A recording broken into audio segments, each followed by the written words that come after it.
उत्तराखंड की घाटी में बसे एक छोटे से गांव घनश्यामपुर में 17 साल की अनाया रहती थी। जिज्ञासु, साहसी और अपने सवालों का जवाब पाने के लिए हमेशा तैयार। एक शाम अचानक अनाया को पहाड़ों की तरफ से किसी अजीब सी सीटी की आवाज़ सुनाई दी। गांव के लोग कहते थे, ए शाम के बाद उस जंगल में मत जाना, वहाँ कोई है। पर अनाया की जिज्ञासा उसे रोक नहीं पाई।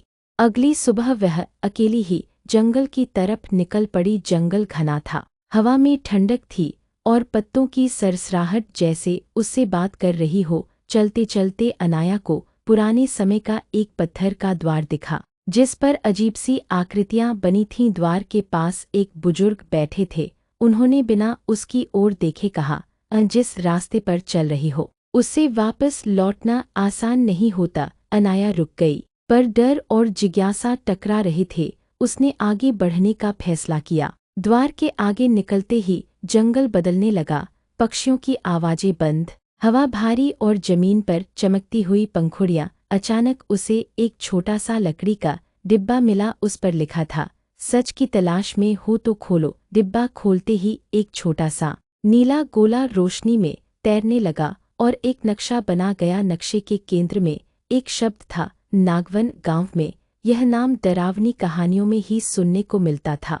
नक्शे का पीछा करते करते अनाया एक बड़े शांत अजीब से खूबसूरत क्षेत्र में पहुंची। जमीन पर काई थी और हवा में एक जादुई चमक। वहां उसे एक आवाज सुनाई दी, तुम्हारे साहस ने तुम्हें यहाँ लाया है। पेड़ों के पीछे से एक युवक प्रकट हुआ, कद लंबा, आंखें चमकदार और शरीर पर सांप जैसी चांदी की आकृतियां। उसने कहा, मैं आदित्य हूँ, नागवंश का अंतिम रक्षक।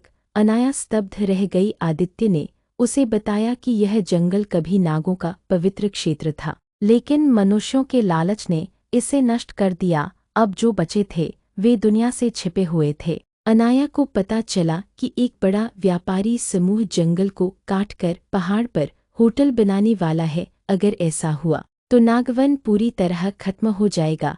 आदित्य बोला, तुम मनुष्यों के बीच से आई हो, क्या तुम हमारी मदद करोगी? अनाया ने बिना सोचे कहा, हाँ, मैं करूंगी। सच की रक्षा करना मेरा कर्तव्य है। अनाया गांव वापस लौटी और लोगों को समझाने की कोशिश की, पर ग्रामीण डर गए। नाग जंगल का श्राप, हम नहीं जाएंगे उस तरफ। व्यापारी कंपनी ने अनाया को धमकाया भी, अपने काम से काम रखो वरना नुकसान होगा। पर अनाया नहीं डरी। उसने सोशल मीडिया पर वीडियो बनाए, पहाड़ पर हो रहे अवैध सर्वे का खुलासा किया और पहाड़ी युवाओं को साथ जोड़ा। धीरे धीरे पूरा जिला उसकी बात सुनने लगा। एक दिन जब कंपनी ने मशीनें भेजी, अनाया और ग्रामीणों ने जंगल के सामने मानव श्रृंखला बना दी। सरकार को मामला रोकना पड़ा। टीवी वाले आए, अखबार आए और कहानी राष्ट्रीय खबर बन गई। आदित्य दूर बैठा यह सब देख रहा था, एक मनुष्य जिसने जंगल के लिए लड़ाई लड़ी। जब खतरा टल गया, अनाया फिर जंगल गई। आदित्य उसका इंतजार कर रहा था।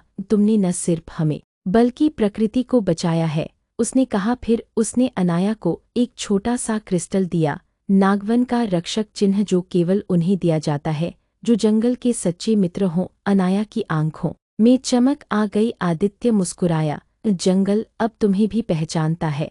और उसी चमकदार रोशनी में वह धीरे धीरे पेड़ों के भीतर गायब हो गया। अनाया अब गांव में पर्यावरण की रक्षा के रूप में जानी जाने लगी। वह जंगल की संरक्षक बनी और नागवन की कहानी पीढ़ियों तक सुनाई जाने लगी। कभी कभी रात को उसे वही नीला गोला आसमान में दिखाई दी, जैसे कोई कह रहा हो, हम अभी भी यही हैं।